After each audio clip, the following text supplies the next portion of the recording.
জামাত ক্ষমতায় গেলে নাকি শরিয়া কায়েম করবে না, এই জাতীয় একটা কথা বলা হয়েছে না?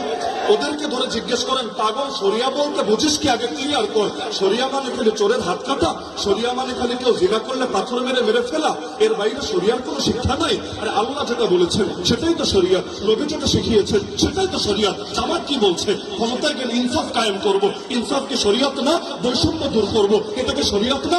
গরিব দুঃখীর হক আদায় করবো, এটাকে শরিয়ত না? নারীদের ইজ্জত নিয়ে কাউকে ছেড়ে মেরে খেলতে দেবো না, এটা শরিয়ত না? আরে তোমরা শরিয়ত বলতে বোঝাও কি? শরিয়ত বলতে বোঝাও কি?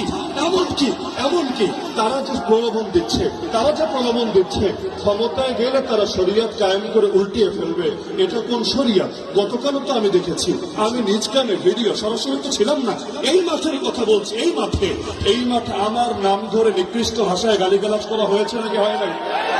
আমাকে আজকে এখানে আসতে দিবে না এরকম ঘোষণা অথর্ব দিয়েছে নাকি দেয় নাই? এই গিবত করো তোমাদের শরিয়ত, গালিগালাজ করো তোমাদের শরিয়ত, হুমকি ধমকি দেওয়া তোমাদের শরিয়ত, গুন্ডামি রাস্তারি করো তোমাদের শরিয়ত। বেটা ফাজিল ভোটে টাকা দাও না।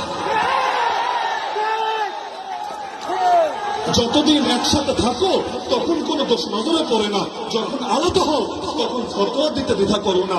মনে রাখবেন, আমরা ফতোয়াকে বিশ্বাস করি, কিন্তু ফতোয়া দিয়ে কেউ যদি ইসলামের জাগরণ, বাংলাদেশ পন্থীদের জাগরণ রুখে দিতে চায়, আমরা তাদেরকে সুযোগ কিছু দেব না।